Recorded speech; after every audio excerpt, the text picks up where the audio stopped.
Mis padres me obligaron a cuidar a mi abuela mientras mis hermanos viajaban, diciendo que era mi responsabilidad. Cuando ella murió, me dejó el 100% de la herencia. En vez de agradecerme, me llevaron a juicio por fraude familiar y me exigieron todo. Cuando el juez me dio la razón, vi cómo lloraban por perder ese dinero. Cuando mis padres me llamaron para pedirme que ayudara un par de semanas con la abuela porque ellos y mis hermanos tenían planes inaplazables, ya tenía la sensación de que no era un simple favor, sino otra jugada disfrazada de preocupación familiar. Llevaba toda mi vida cargando con ese rol silencioso que se le da al hijo del medio cuando no sobresale ni por brillante ni por rebelde, el disponible, el que no se queja, el que siempre puede. Y aunque lo había tolerado durante años con una mezcla de resignación e indiferencia, esta vez algo se sintió diferente. Quizá fue la manera en que mi madre me dijo es tu deber como nieta con ese tonito pasivo-agresivo que usaba cuando quería manipular sin que sonara como manipulación. O tal vez fue porque mis dos hermanos ya tenían boletos comprados para Europa y lo único que yo tenía era un turno cancelado en el restaurante donde trabajaba medio tiempo. El caso es que terminé empacando 2 maletas con ropa cómoda y artículos de aseo, y me fui a casa de mi abuela Teresa con la promesa verbal de que todo sería temporal. Aunque en el fondo sabía perfectamente que me estaban dejando ahí como si fuera una niñera sin paga ni derechos. La casa de la abuela siempre había tenido ese olor a lavanda rancia mezclado con manteca y algo de naftalina. No era desagradable, al contrario, tenía ese aire cálido de los hogares que envejecen con sus habitantes. Era un sitio que se había quedado congelado en los años 80, las mismas cortinas con estampado floral que colgaban desde que yo era niña, el mismo reloj de péndulo que sonaba cada hora con una campana suave. Y una pared repleta de fotos de familia donde, por supuesto, las más grandes eran las de mis hermanos con toga y birrete, y en las que yo apenas aparecía al fondo, medio cortada, como si hubiera sido un accidente. Pero a pesar de todo eso, estar con ella no me parecía un castigo. La abuela siempre había tenido ese carácter fuerte pero justo, de esos que no endulzan palabras ni pretenden caerle bien a nadie. Nunca fue cariñosa, pero era real. Y cuando me recibió esa tarde sentada en su sillón con una cobija tejida hasta el cuello y dijo pensé que ni vendrías, no lo hizo con tristeza, sino con una sinceridad brutal que me desarmó. Durante los primeros días me dediqué a adaptar la rutina, ponerle las medicinas en orden, revisar el refrigerador, organizar sus papeles médicos, acompañarla a las consultas. Aguantarle la mala leche cuando se negaba a tomar sus pastillas o cuando me decía que cocinaba sin sazón. No voy a mentir, hubo momentos donde quise mandarlo todo a la mierda y salir corriendo, especialmente cuando ella se ponía difícil o cuando pasaba horas en silencio sin dirigirme una palabra. Como si mi presencia no fuera más que parte del mobiliario. Pero también hubo momentos, distintos. Como esa noche que se quedó dormida con la cabeza en mi hombro mientras le leía una carta antigua que había guardado de mi abuelo, o las tardes donde, sin decirlo abiertamente, me dejaba ver sus álbumes de fotos y contaba cosas que nunca había dicho antes.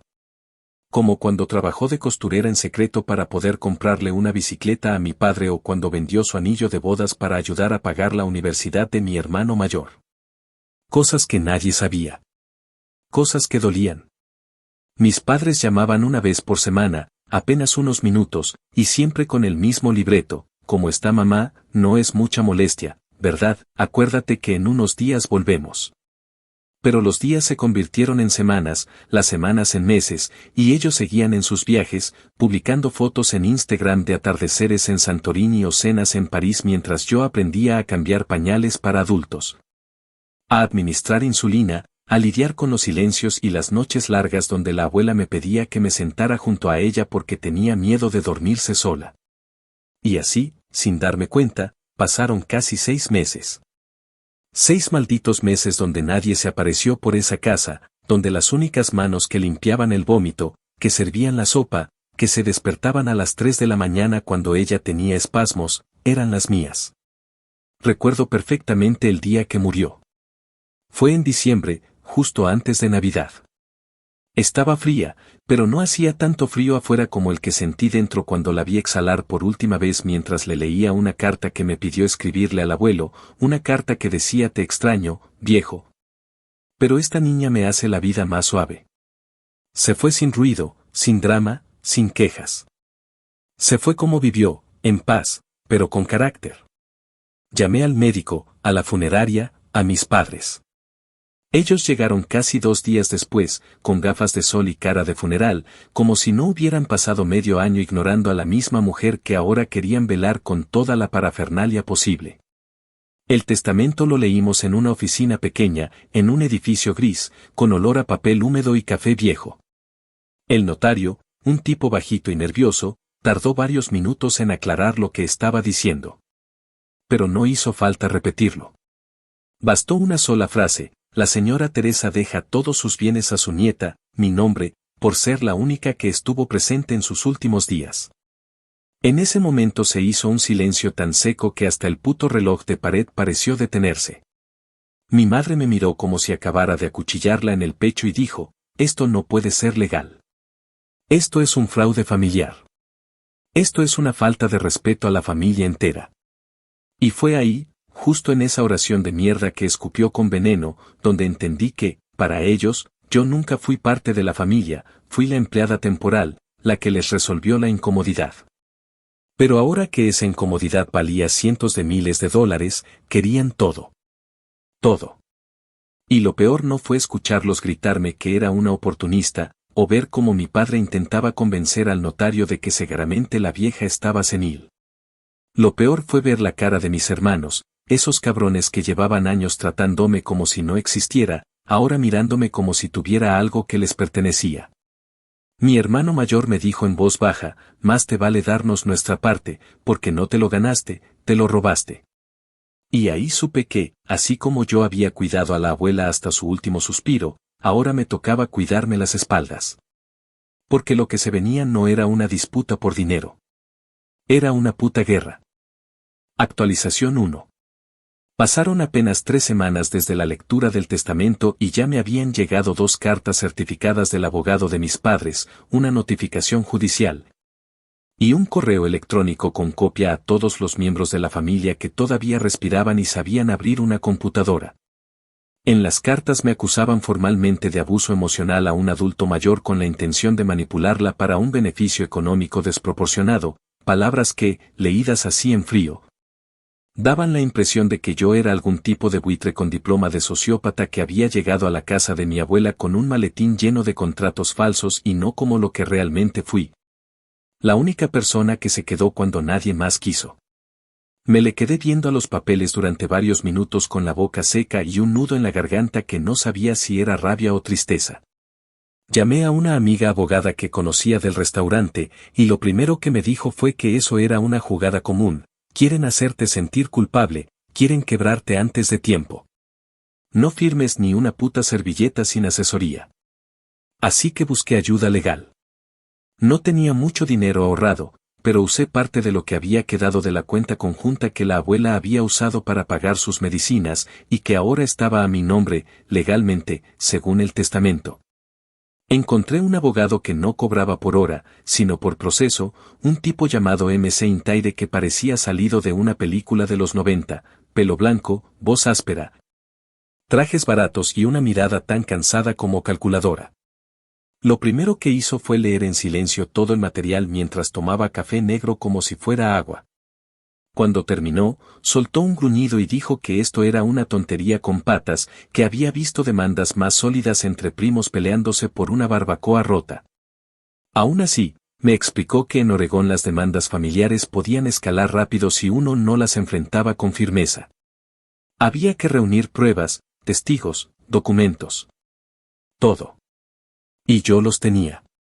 No porque hubiera previsto esto, sino porque, durante esos 6 meses, me volví una especie de archivadora humana, tenía notas médicas firmadas, recetas con mi nombre como contacto de emergencia, recibos de supermercado con mi tarjeta, fotos, audios, incluso algunos videos donde la abuela me pedía que le leyera o me decía que no dejara de cocinarle ese arroz aguado que solo tú sabes hacer. Mientras armábamos el expediente, mi madre comenzó su propia campaña personal de victimización.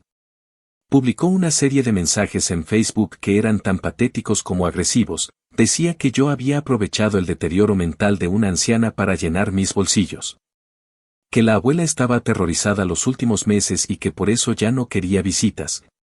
Como si ella misma no hubiera pasado medio año bebiendo vino en París mientras yo lidiaba con los gritos de dolor nocturnos de una mujer con insuficiencia cardíaca. Lo peor no fue el post en sí, sino cómo empezó a circular entre los tíos, los primos, los conocidos del barrio, hasta que una tarde, mientras hacía fila en la farmacia, una señora que había sido amiga de la abuela me dijo con una mezcla de lástima y reproche: yo no creí que fueras capaz, mijita. La Teresa confiaba en ti. Me quedé congelada. No dije nada. Me tragué la respuesta porque sabía que no serviría de nada pelear con fantasmas alimentados por redes sociales. Mi padre, por otro lado, no fue tan sutil. Me llamó una noche, ebrio, desde un número desconocido. Dijo que había hablado con gente del sistema y que si yo no les daba la mitad de la herencia de forma voluntaria, iban a mover los hilos para dejarme en la calle. Usó frases como no sabes con quién te estás metiendo y recuerda que eres nuestra hija, pero con ese tono que tenía más amenaza que nostalgia. Fue la última vez que le contesté el teléfono. Mis hermanos tampoco se quedaron quietos. El mayor, David, empezó a escribirme mensajes desde cuentas anónimas llamándome ratera, escoria, basura. Mientras seguía subiendo fotos suyas en bares de Brooklyn y tatuajes nuevos como si no tuviera una demanda por perjurio en proceso. El menor, Lucas, se limitó a escribirle a antiguos amigos en común diciéndoles que yo me había aprovechado de una anciana senil y que seguramente terminaría vendiendo la casa para irse a vivir con algún sugar daddy. Palabras textuales que un conocido me reenvió con captura incluida.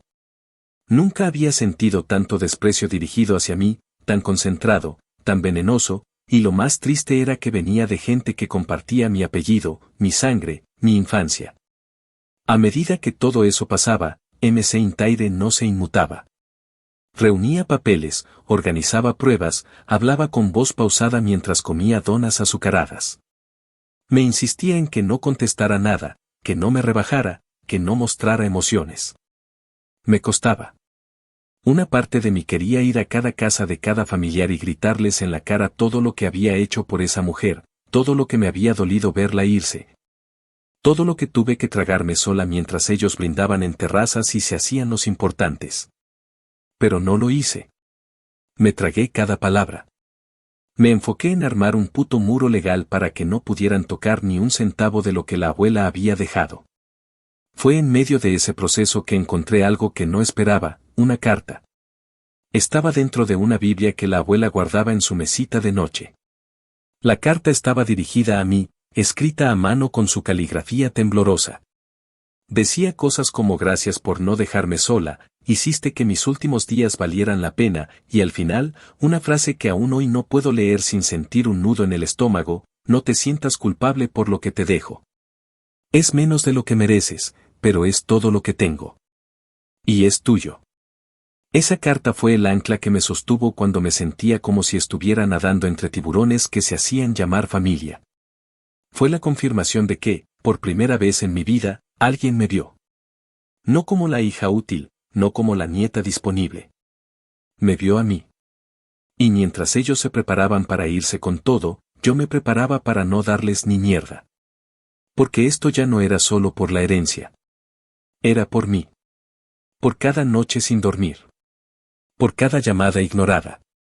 Por cada vez que me hicieron sentir invisible. Ahora no iban a poder borrarme. Iban a tener que enfrentarme. Y esta vez, no iba a dejar que me tragaran. Actualización 2.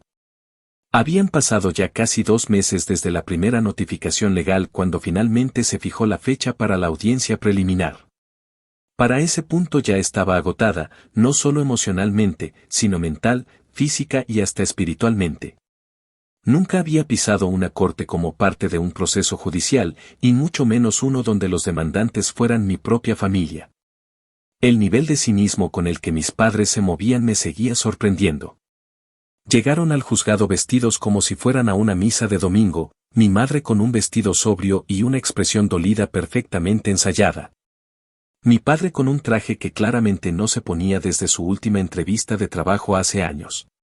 Se veían viejos, cansados, pero no por el remordimiento, sino por el esfuerzo que estaban haciendo por fingir que eran las víctimas de una traición impensable. Cuando en realidad solo eran unos malagradecidos que no soportaban ver que esta vez no se salieron con la suya. Mis hermanos también fueron, claro.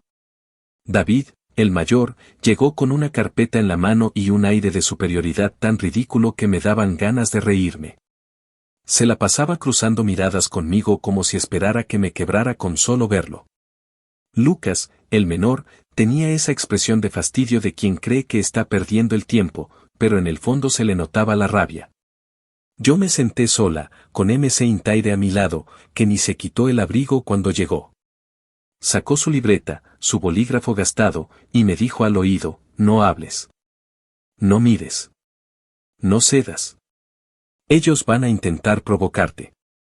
Y claro que lo hicieron.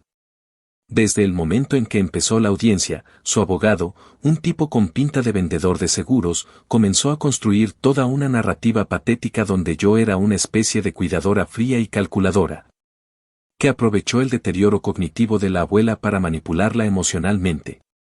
Decía que mis padres respetaban el proceso natural de la vida y no querían entrometerse para no invadir la privacidad de la señora Teresa, pero que cuando se dieron cuenta de lo que yo tramaba, ya era muy tarde. El discurso fue tan absurdo que incluso el juez, un hombre canoso y seco, levantó una ceja y lo interrumpió para pedirle que se centrara en pruebas, no en suposiciones. Ahí es donde todo se les empezó a desmoronar. Porque la realidad es que no tenían una sola puta prueba. Ninguna.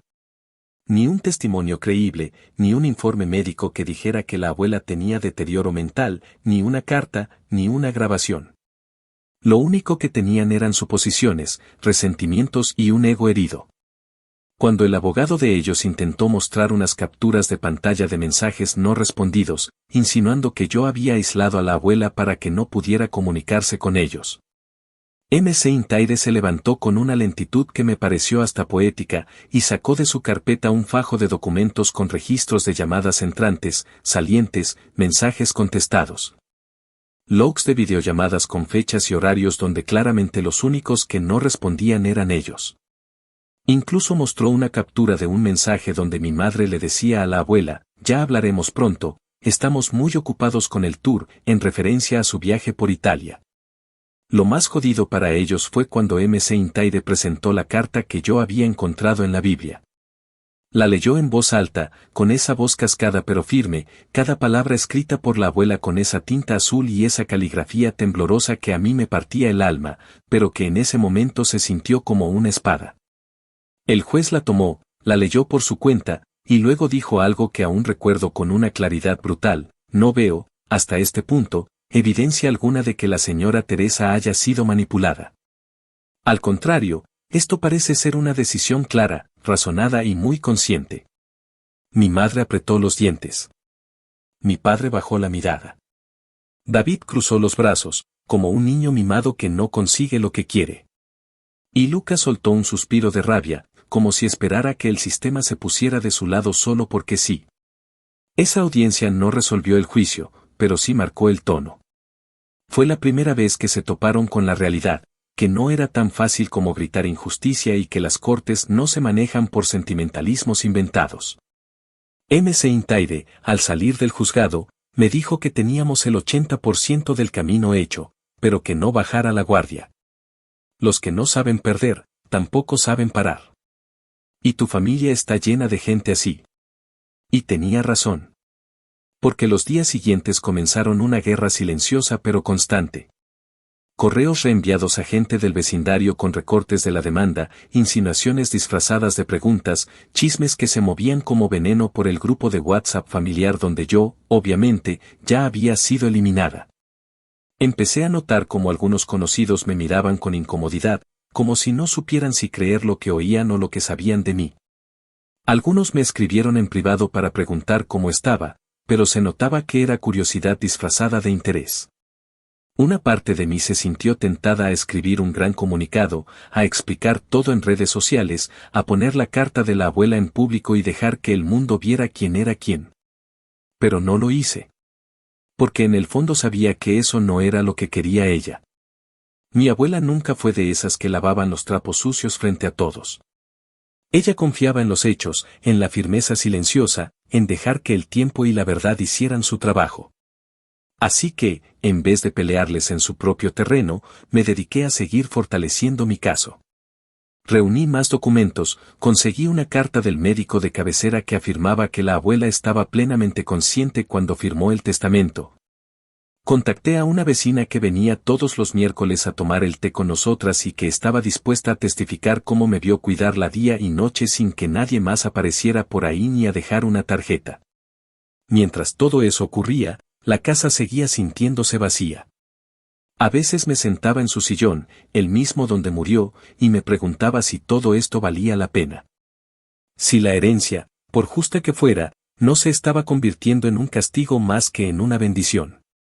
Pero luego recordaba esas tardes donde le contaba chismes inventados para hacerla reír, o cuando se quedaba dormida sosteniéndome la mano y murmuraba gracias, niña, y todo cobraba sentido.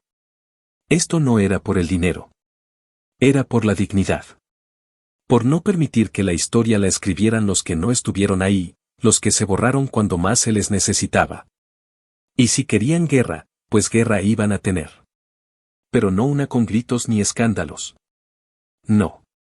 Iba a ser la clase de guerra que se libra con papeles, con fechas, con pruebas. La clase de guerra que ellos jamás esperaron. La que se gana en silencio. Frente a un juez. Y sin bajar la cabeza. Nunca. Actualización 3. Había pasado poco más de un año desde que todo comenzó.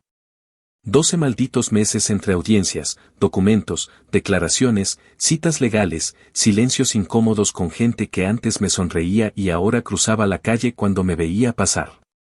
12 meses de ver cómo mi familia, esa palabra que alguna vez significó algo parecido a hogar, se convertía en una jauría hambrienta que no descansaría hasta arañar aunque fuera una migaja de lo que no les correspondía. Ya no se trataba de justicia ni de memoria ni de respeto por la abuela. Para ellos era una simple cuestión de orgullo y plata.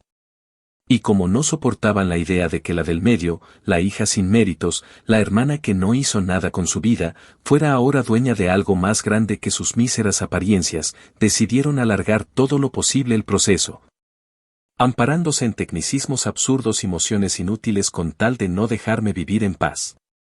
Cada semana era lo mismo, una notificación nueva, una petición para reabrir pruebas que ya habían sido rechazadas. Una solicitud para considerar el estado emocional inestable de la testadora basada en el testimonio de una prima que no veía a la abuela desde 2009, pero que ahora juraba que ya no era la misma. Era una mezcla entre ridículo y cruel. Y si no hubiera tenido a MC Intaire, que a estas alturas se había convertido en una especie de figura paternal que olía a cigarro frío y sarcasmo, probablemente habría perdido la cabeza. Él no se inmutaba ante nada. Cada vez que llegaba una nueva idiotez legal, solo se acomodaba los lentes en la punta de la nariz, lanzaba otra estupidez más y escribía con su letra apretada en su libreta mugrosa. Me mantenía firme a punta de realismo brutal y café negro, y me repetía que todo esto era parte del juego, que mientras ellos tuvieran dinero para seguir jodiendo, iban a joder. Porque en su mundo, perder una batalla no significaba perder, significaba encontrar una excusa para vomitar más odio. Mientras ellos jugaban a ser mártires públicos, yo me encargaba de sostener la casa. Había decidido no venderla, a pesar de que más de un agente inmobiliario había tocado la puerta con propuestas tentadoras. Sabía que era una buena zona, que la propiedad había subido de valor, que con solo firmar podía mudarme a un apartamento moderno con vista a la ciudad, pero no quería eso. Sentía que soltar la casa era como darle la razón a todos. Como si lo único importante fuera el dinero y no lo que esa estructura de ladrillos viejos representaba, los últimos 6 meses de la vida de alguien que me vio, realmente me vio, por primera vez. Así que la remodelé. Con lo que quedaba de las acciones y un préstamo pequeño, cambié el tejado, reforcé la estructura, arreglé la cocina, puse a funcionar el sistema de calefacción, pinté cada rincón con mis propias manos. Y cuidé el jardín como si fuera un altar. Cada rosa, cada jazmín, cada puta planta que sobrevivió el invierno fue una promesa silenciosa, que no iban a sacarme de ahí. Claro que los rumores no pararon. Hubo días donde abría el buzón y encontraba notas anónimas, insultos escritos con marcador negro en hojas de cuaderno. Una decía, ojalá te pudras sola como la vieja. Otra, más directa, me acusaba de bruja interesada. Supe que venían de familiares porque nadie más había ciertas frases internas que solo usábamos en la familia y que aparecían escritas en esas notas. Una incluso decía, te crees Teresa pero solo eres una copia sin alma. Esa me dolió. No porque me afectara lo que decían, sino porque usaban su nombre como si les perteneciera, como si ahora tuvieran el derecho de apropiarse hasta de su recuerdo. Y mientras todo eso se acumulaba como una sombra en la espalda, también empecé a notar cómo mis padres y mis hermanos comenzaban a tambalear. Al principio era sutil, mi madre vendiendo sus bolsos caros porque ya no los usaba, mi padre diciendo que estaban reorganizando sus finanzas.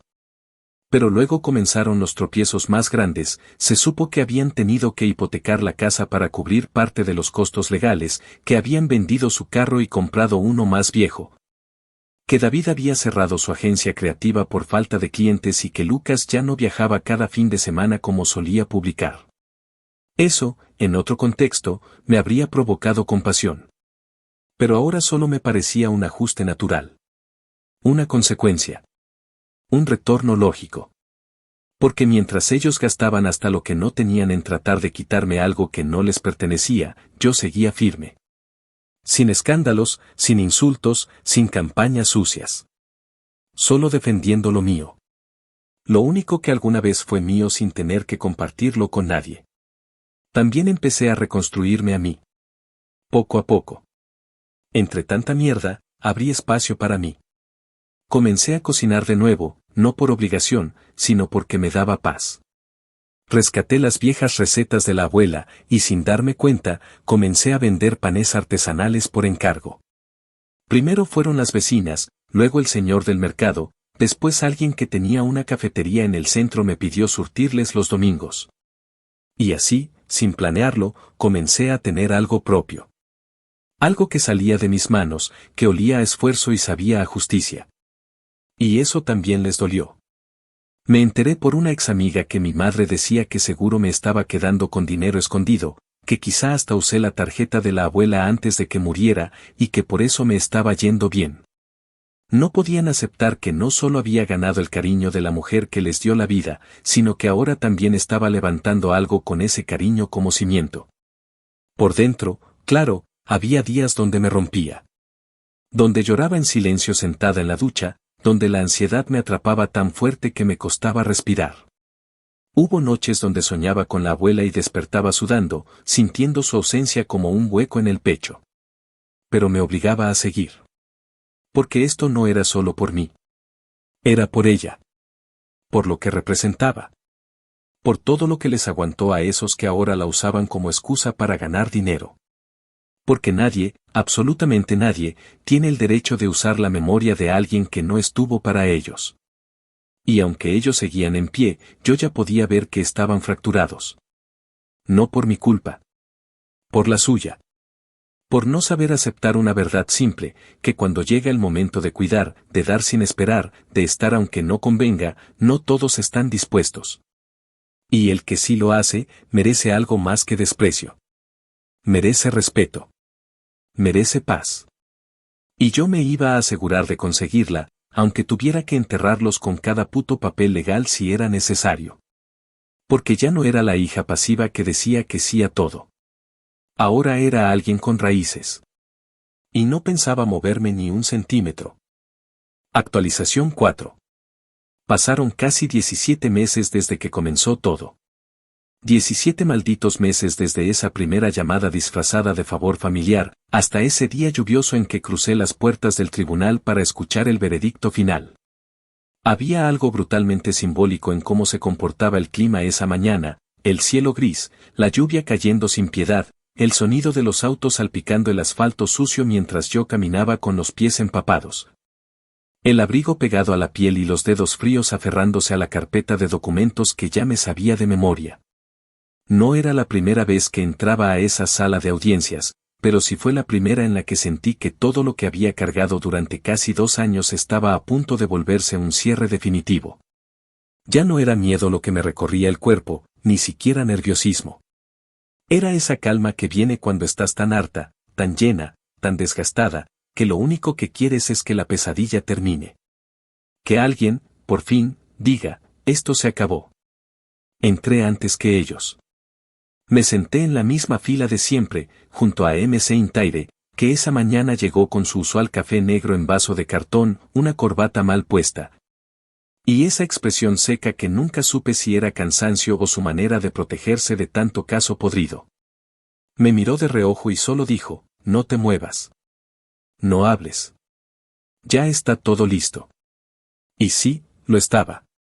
Durante meses habíamos preparado el terreno, refutado cada una de sus mentiras, archivado cada documento, organizado cada evidencia con una precisión quirúrgica que a veces me costaba sostener. Pero que él manejaba con la frialdad de quien ha estado en esa arena más veces de las que le gustaría admitir. Poco después llegaron ellos. Mis padres entraron primero, tomados del brazo como si fueran sobrevivientes de una tragedia bíblica.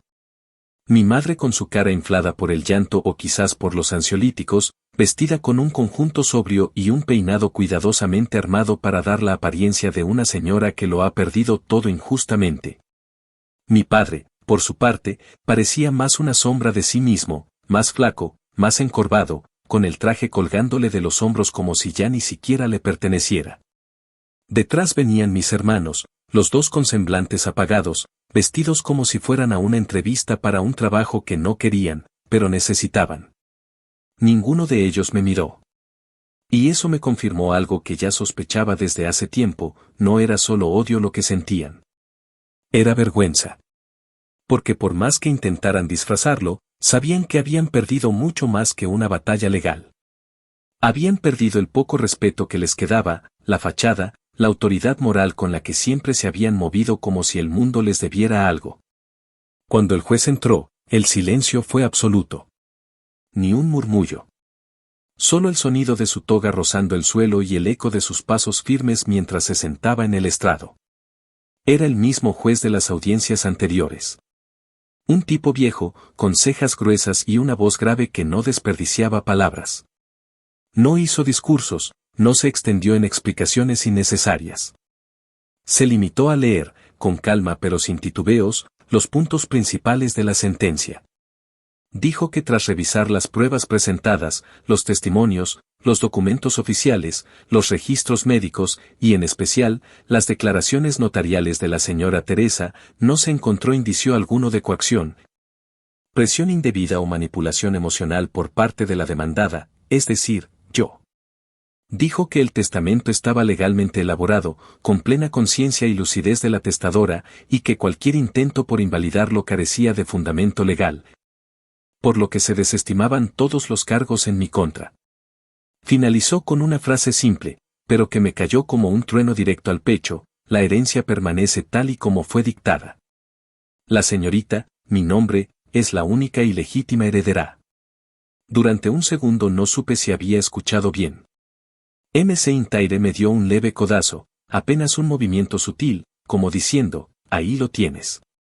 Yo seguía mirando al frente, sin mover un músculo, conteniéndome con una fuerza absurda para no llorar, no gritar, no reír, no caer de rodillas. Solo apreté los dientes y respiré hondo. Del otro lado, la escena era grotesca. Mi madre rompió en un llanto agudo, ese tipo de sollozo desbordado que se convierte en lamento. Se tapaba la boca como si estuviera presenciando un crimen. Mi padre solo cerró los ojos, se hundió en el asiento y dejó que la cabeza le cayera hacia atrás. David se puso de pie de golpe y salió de la sala sin mirar a nadie, y Lucas golpeó con el puño el banco de madera y murmuró algo que no alcancé a oír, pero que parecía más un insulto que una queja. Cuando la sesión terminó, no me quedé a conversar. Ni siquiera me despedí de MC Intaire. Caminé directo hacia la salida, sintiendo como el cuerpo me temblaba por dentro. Afuera, la lluvia seguía cayendo. Me quité el abrigo, lo doblé sobre el brazo y dejé que el agua me empapara entera mientras cruzaba la calle sin prisa, sin rumbo inmediato, sin nadie que me acompañara, pero más entera de lo que había estado en mucho tiempo. No pensé en el dinero, no pensé en la casa, no pensé en el puto proceso legal. Pensé en la abuela. En su voz ronca. En sus manos frías sosteniendo las mías. En su forma tan directa de amar sin decirlo. Y me sentí bien. Por fin. Sentí que, de alguna forma, ella me había cuidado desde el otro lado, que me había dejado no solo una casa o una cuenta bancaria, sino la fuerza necesaria para enfrentar a todos. Para no callarme. Para no rendirme. Después de ese día, nadie volvió a hablarme. No hubo disculpas. No hubo reconocimiento. No hubo tregua. Solo un silencio tan denso que parecía más una lápida que una pausa. Supe por conocidos que mis padres vendieron su casa para pagar las costas del juicio, que se mudaron a un apartamento pequeño en las afueras de la ciudad y que apenas salen. David se mudó a Arizona a vivir con una novia nueva que conoció por internet, y Lucas volvió a casa de mis padres por problemas financieros. Algunos familiares me culpan por su ruina. Otros, los más honestos, simplemente se alejaron, como si no supieran cómo lidiar con alguien que no bajó la cabeza cuando todos esperaban que lo hiciera. Y yo seguí con mi vida. Pero no la de antes. Una nueva. Una que ya no se sostenía en expectativas ajenas ni en la culpa heredada. Una donde cada paso, cada decisión, cada puta piedra del camino era mía. Solo mía. Porque me la gané. Porque me la dejaron. Porque la defendí. Y porque, aunque me costó todo, no me arrepiento ni un solo segundo. Actualización final. Han pasado casi 3 años desde que ese juez leyó en voz alta la sentencia que puso fin a la farsa legal más patética que he vivido en mi vida. 3 años desde que mis padres se desplomaron en esa banca de madera mientras escuchaban, con la cara blanca y la dignidad colgando de un hilo, que todo ese circo que montaron se había ido al carajo. Desde entonces no he vuelto a pisar una corte. Ni he vuelto a responder una llamada que venga con su apellido. Ni he necesitado explicar a nadie más por qué no los quiero cerca. A estas alturas ya no estoy en guerra. Ya no estoy defendiéndome. Ya no necesito comprobarle a nadie que no robé nada, que no manipulé a nadie, que no aproveché la muerte de una mujer mayor para llenarme los bolsillos. No. Hoy vivo en paz. Pero no fue gratis. Esa paz costó cada día sin dormir, cada mensaje cargado de veneno, cada susurro en la fila del supermercado, cada mirada torcida en la iglesia que dejé de pisar por no toparme con las amigas de mi madre. La casa sigue siendo mía. No la vendí, no la alquilé, no la convertí en una inversión rentable. La transformé en algo que a muchos les pareció una locura, abrí una panadería. Sí. En pleno corazón de ese vecindario de jubilados y familias viejas, donde todo mundo se conocía por apellido y escupía chismes como si fueran semillas de uva, monté un negocio con el nombre de la abuela en la entrada. Teresa's Hearts. Un pequeño horno de pan artesanal donde todo se hace desde cero, donde huele a mantequilla desde las 5 de la mañana, donde las recetas no salieron de internet sino de los cuadernos viejos que ella guardaba en una caja metálica debajo del fregadero. No es un local lujoso ni tiene redes sociales con miles de seguidores, pero cada pan que sale del horno tiene su historia, su raíz. Como ese pan de ajo que a ella le encantaba, el que me pedía en las noches cuando no podía dormir y decía hazlo blandito, como tú lo haces, no como esa porquería congelada del supermercado. Ese pan ahora es el más vendido. Y no solo eso, contraté a mujeres mayores, mujeres que como ella ya nadie quería emplear, mujeres que cargan con achaques, que se mueven lento, que a veces se les olvida el cambio exacto. Pero que amasan con una ternura que no se enseña, que solo se vive. El primer mes me dijeron que estaba loca, que cómo se me ocurría montar algo así en un barrio que no consumía ese tipo de producto. Me lo dijo un banquero. Me lo dijo un agente inmobiliario. Me lo dijo hasta una de mis primas, que en su puta vida me compró un dulce, pero ahora se sentía con derecho a opinar porque, según ella, una herencia tan grande no se debía desperdiciar. Yo no respondí. No les expliqué nada. Porque lo único que tenía claro era que no necesitaba su validación, mucho menos su aprobación. Lo único que quería era que la casa siguiera teniendo un alma, que no se convirtiera en otro cascarón vacío con letrero de venta en silló. Y lo logré. La comunidad, contra todo pronóstico, me abrió las puertas. Tal vez no todos de inmediato, pero los que importaban sí. Las vecinas que venían a visitar a la abuela ahora vienen por el pan de zanahoria. El hombre que le traía el diario cada semana viene por su pan integral sin azúcar. Incluso la señora que una vez me llamó pobre diabla aprovechada en la puerta de la farmacia ahora viene cada sábado a comprar galletas para sus nietos y aunque nunca se disculpó, sé que lo hace con una mezcla de culpa y vergüenza.